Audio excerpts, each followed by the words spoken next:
आपका हमारे news channel Janayugom पर। तो दोस्तों आपको मैं बहुत ख़ास बातें बताऊंगा जो कि मुद्दा आपका ओबीसी से जुड़ा हुआ है और बीजेपी का जो चेहरा है उसको मैं उजागर करूंगा।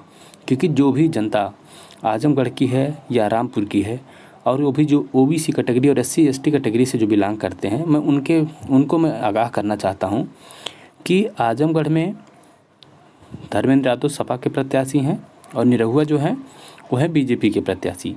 तो सबसे पहले आपको विचार ये करना है कि निरहुआ से पहले ओबीसी के कितने नेता बीजेपी में है और उनका क्या कद रहा है। निरहु बहुत लंबी लंबी वहाँ पर फेंक रहे हैं, लेकिन ये जानना बहुत ही ज़रूरी है कि क्या निरहु की औकात क्या रहेगी या ओबीसी के जो नेता इनके पहले से बीजेपी में है ओबीसी और एससी एसटी के उनका क्या सम्मान वहाँ पर है और बीजेपी में ओबीसी नेताओं की क्या असली औकात है, या आप लोग पहले जान लें। तो मैं आपको बताऊंगा कि आप देखेंगे, अगर आडवाणी के समय से देखेंगे, लाल कृष्ण आडवाणी की राजनीति जब शुरू हुई थी तो उस समय आपने नाम सुना होगा विनय कटियार का, उमा भारती और कल्याण सिंह, जो ओबीसी के बड़े बड़े चेहरे थे। आज आप देख रहे हैं कि जब राम मंदिर बनने की बात आई थी तो उमा भारती ने भी कहा था कि राम मंदिर का जो ट्रस्ट है, उमा भारती को बता दें आपको कि ओबीसी कैटेगरी से आते हैं, विनय कटियार कुर्मी बिरादरी से आते हैं और आपके कल्याण सिंह वो भी ओबीसी कैटेगरी से आते हैं, लोधी समाज से। तो अब ये जान लें कि जब राम मंदिर बनने की बात आई और सुप्रीम कोर्ट ने जब आदेश दिया कि वहाँ पर जो ट्रस्ट है उसमें ट्रस्ट के माध्यम से बनेगा, तो उमा भारती ने भी कहा कि उस ट्रस्ट में ओबीसी का भी कोई ना कोई प्रतिनिधि होना चाहिए। आपको पता है कि उसमें कोई भी ओबीसी का प्रतिनिधि नहीं, जबकि राम मंदिर के आंदोलन में विनय कटियार, उमा भारती, कल्याण सिंह की बहुत बड़ी भूमिका थी। जब बाबरी मस्जिद गिरा था उस समय उत्तर प्रदेश के मुख्यमंत्री कल्याण सिंह थे, जो कि ओबीसी चेहरे हैं। यानी बीजेपी जो है ओबीसी चेहरों को तो इस्तेमाल करती है, लेकिन जब ओबीसी समाज के लोगों को कुछ देने की बात आती है तो कहीं ना कहीं किनारा खींच लेती है और सिर्फ इनको मुखौटे के रूप में इस्तेमाल करना चाहती है। तो आप विनय कटियार की स्थिति देख रहे हैं, आज कहीं पर भी उनका नाम आपको सुनने में नहीं मिलेगा। न उमा भारती, सब लोग साइड लाइन कर दिए गए हैं, कल्याण सिंह भी साइड लाइन कर दिए गए हैं। कल्याण सिंह को झुनझुना पकड़ा दिया गया था राज्यपाल बना करके, लेकिन उमा भारती और विनय कटियार की क्या हैसियत बची है बीजेपी में आप सब लोग अच्छी तरीके से जानते हैं। और अगर वर्तमान में नेताओं की भी बात की जाए, उत्तर प्रदेश के अगर नेताओं की, तो आप केशव प्रसाद मौर्य की स्थिति देख लीजिए, अनुप्रिया पटेल की स्थिति देख लीजिए और जितने भी आपके अनिल राजभर की स्थिति देख लीजिए। जितने भी नेता हैं, कोई भी नेता 69,000 शिक्षक भर्ती जो घोटाला हुआ था योगी आदित्यनाथ के समय में, आपको बता दें कि हरियाणा में एक शिक्षक भर्ती घोटाला हुआ था जिसमें चौटाला की सरकार थी और उसमें न्यायालय ने उनको पिता पुत्र को दोनों को आजीवन कारावास दिया था, सिर्फ इस आधार पर कि शिक्षक भर्ती में घोटाला हुआ है। आप उत्तर प्रदेश में अगर देखेंगे न्यायपालिका का जो दोहरा चरित्र है, मैं उसको भी उजागर करना चाहता हूँ कि उत्तर प्रदेश में जब सरकार योगी आदित्यनाथ की है और ये सवर्ण बिरादरी से आते हैं, ठाकुर बिरादरी से आते हैं और 69,000 शिक्षक भर्ती में जो घोटाला हुआ है उसको न्यायालय संज्ञान भी नहीं ले रही है। और जब एक बार योगी आदित्यनाथ ने इस बात को माना कि हाँ घोटाला हुआ है और 6800 भर्ती नई करने के लिए उन्होंने निकाला फिर से कि 6800 लोगों को और भरा जाएगा ओबीसी कैटेगरी के, लेकिन हाई कोर्ट ने उस पर स्टे लगा दिया। तो आपको मैं ये बताना चाहता हूँ कि हाई कोर्ट जो है और आपके जो नेता हैं जो सवर्ण बिरादरी के हैं, दोनों की मिली भगत है। ओबीसी का हिस्सा खाने में कहीं ना कहीं न्यायपालिका सबसे बड़ा, जिसको आप जुडिशरी कहते हैं, न्यायपालिका सबसे बड़ा रोड़ा है। अब मैं इसको उदाहरण से इसलिए आपको बता रहा हूँ कि न्यायपालिका ही सबसे बड़ा रोड़ा क्यों है, क्योंकि जब आप देख रहे हैं कि ईडब्ल्यूएस का जो है आपका 10% का आरक्षण आनन फानन में लागू कर दिया गया, पूरे भारत में लागू कर दिया गया है। जबकि इंदिरा साहनी बनाम भारत संघ के केस में उच्चतम न्यायालय की बड़ी बेंच ने ये फैसला सुनाया था कि रिजर्वेशन किसी भी हालत में 50% से ज़्यादा नहीं होगा। लेकिन आप देख रहे हैं ईडब्ल्यूएस को अगर 50% में जोड़ दिया जाए तो ये हो गया 60%। लेकिन जब मध्य प्रदेश और छत्तीसगढ़ में ओबीसी का जहाँ पर रिजर्वेशन मात्र 14% दिया गया है, जब उनका रिजर्वेशन वहाँ पर जो वर्तमान कांग्रेस सरकार थी उसने बढ़ाया तो वहाँ की हाई कोर्टों ने उस पर स्टे दे दिया, उस पर रोक लगा दिया और 14% से आगे नहीं बढ़ने दिया। तो मैं इसलिए कह रहा हूँ कि यूपी में जो 69,000 शिक्षक भर्ती जो घोटाला हुआ है, इसलिए यह दब गया क्योंकि यहाँ पर सवर्ण सरकार है। 69,000 शिक्षक भर्ती घोटाला राष्ट्रीय पिछड़ा वर्ग आयोग जो है, राष्ट्रीय पिछड़ा वर्ग आयोग ने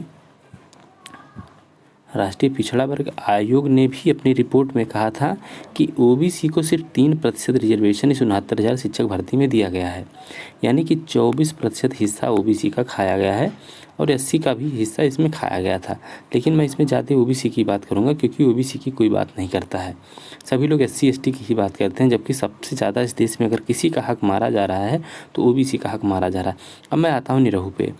निरहू आजमगढ़ से चुनाव तो लड़ रहे हैं और वो बहुत बड़ी बड़ी बातें कर रहे हैं, अखिलेश यादव की बुराई कर रहे हैं, मुलायम सिंह यादव की बुराई कर रहे हैं, धर्मेंद्र यादव की बुराई कर रहे हैं, लेकिन निरहू अपनी औकात नहीं जानते हैं कि उनकी क्या औकात है बीजेपी में, कि क्या वो 69,000 शिक्षक भर्ती घोटाले पर एक शब्द बोल पाएंगे, या जहाँ पर भी ओबीसी की सीट रहती है यूनिवर्सिटियों में और वहाँ पर NFS लग जाता है, यानी नॉट फाउंड सुटेबल कैंडिडेट, तो उस पर निरहू की क्या भूमिका रहेगी।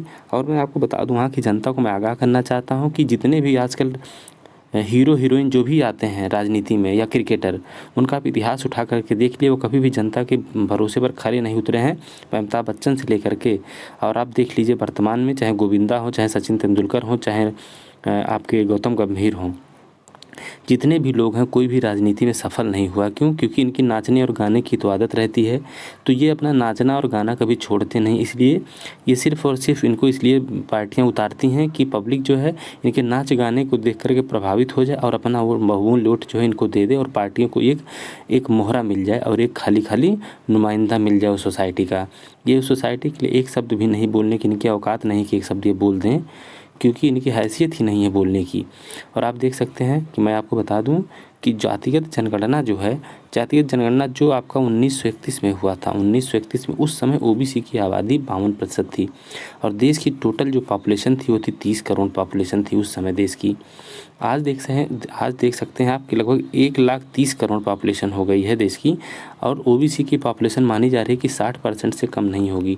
लेकिन वहीं पर देख सकते हैं आप कि इनको सिर्फ 27% में समेट दिया गया है। कितने में? 27% में। कोई भी पार्टियां, जितनी भी साउंड पार्टियां हैं, कोई भी आरक्षण का दायरा बढ़ाने की बात नहीं करती, लेकिन 10% आरक्षण को आनन फानन में लागू कर दिया जाता है। और अरविंद केजरीवाल की मैं बात बता दूं कि वह भी एक नंबर का धूर्त व्यक्ति है, क्योंकि उसने भी जब 10% रिजर्वेशन लागू हुआ तो उसने बोला कि स्पेशल सत्र बुला करके इसको जल्दी से जल्दी लागू किया जाए। तो जो भी हमारे भाई बंधु ओबीसी कैटेगरी के हैं जो अरविंद केजरीवाल के झांसे में आ चुके हैं, उनको मैं आगाह करना चाहता हूं कि यह भी एक नंबर का रिजर्वेशन विरोधी है।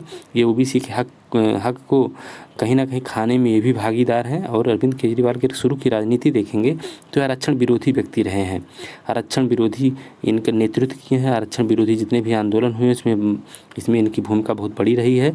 तो मैं जितने भी ओबीसी के लोग गुमराह होकर अरविंद केजरीवाल के पीछे जाते हैं, या संजय सिंह जो बोलते हैं मीठी मीठी चिकनी चिकनी बातें, कभी भी वो 27% रिजर्वेशन को बढ़ाने की बात आम आदमी पार्टी कभी नहीं कर सकती है। 69,000 शिक्षक भर्ती जो घोटाला हुआ वो सिर्फ बात तो करेंगे, लेकिन लागू करने की बात कभी नहीं कहेंगे। न्यायालय में मामला अगर ले भी जाएंगे तो वहाँ पर आपको पता है कि जब योगी आदित्यनाथ के ऊपर दबाव बना और 6800 फिर से उन्होंने कहा सीटें भरी जाएंगी, लेकिन आपको पता होगा इलाहाबाद हाई कोर्ट ने इस पर स्टे लगा दिया। इलाहाबाद हाई कोर्ट ने स्टे लगा दिया। इसके पीछे की मंशा आप समझ सकते हैं कि आखिर क्या हो रहा है। न्यायालय और पॉलिटिक्स दोनों में, राजनीति और न्यायालय में, दोनों में किसका वर्चस्व है। इसीलिए सबसे पहले आपको अपनी राजनीतिक पार्टियों को मजबूत करना होगा। तो दोस्तों आप जान लें कि आजमगढ़ का चुनाव काफ़ी दिलचस्प है, आपको भटकना नहीं है।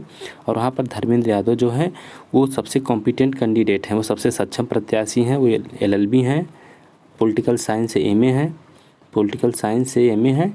और निरहू की क्वालिफ़िकेशन जो है वो 12 पास हैं और सिर्फ और नाचते और गाते हैं, इनका कोई और पहचान नहीं है। और निरहू ओबीसी के चेहरे हैं, लेकिन ओबीसी के चेहरे धर्मेंद्र यादव भी हैं। धर्मेंद्र यादव बहुत बड़े चेहरे हैं। धर्मेंद्र यादव हमेशा सोसाइटी के लिए लड़ते हैं और निरहू की हिम्मत नहीं है कि कोई भी ओबीसी का मुद्दा बीजेपी में रह के उठा दें। तो आप देख सकते हैं जितने भी लोग बीजेपी में गए हैं, हार्दिक पटेल को देख लीजिए, वो भी डर के मारे बीजेपी में चले गए हैं। अभी RPN सिंह बीजेपी में गए हैं, किसी की कोई औकात नहीं है। उधर आप मध्य प्रदेश में देखेंगे तो ज्योतिरादित्य सिंधिया वो भी कांग्रेस छोड़ के बीजेपी में गए, कोई उनकी भी औकात नहीं बची है। तो आप देख सकते हैं कि इस तरीके से जितने भी नेता ओबीसी के बीजेपी में, उनकी क्या हैसियत है वह सोच करके आप निरहू को वोट करिएगा। तो मैं यही आपको आगाह करता हूँ कि आप अपने समाज के बारे में सोचें, क्योंकि सब लोग अपने समाज के बारे में सोच रहे हैं। आज 10% रिजर्वेशन जो दिया गया EWS का, उसमें आप मेरिट देख सकते हैं। जो लोग मेरिट की बात करते थे, SC ST से भी नीचे मेरिट इनकी जाती है। और फिर ये कहते थे कि ओबीसी को और SC ST को जो रिजर्वेशन वो भीख में दिया गया है। आज 10% रिजर्वेशन जो है आज 10% रिजर्वेशन की मेरिट जो है SC ST से भी बहुत नीचे जाती है। ओबीसी की तो बात ही छोड़ दी, ओबीसी के तो आसपास इनकी कहीं टिकते ही नहीं हैं। तो मैं दोस्तों आप सभी को आगाह करना चाह रहा हूँ कि आप अपना वोट जो है वो कीमती वोट जो है आप समझ बूझ के किसको देना है, आपको सपा को देना है या बीजेपी को देना है, ये आपको फैसला करना है। क्योंकि मैं ये नहीं कहूँगा कि आप किसको वोट दीजिए। तो दोस्तों आप जान लें कि कौन आपका ओबीसी हितैषी, SC ST कौन हितैषी है और कौन विरोधी है, तो आपको जानना होगा। इस वीडियो में इतना ही। नमस्कार, धन्यवाद।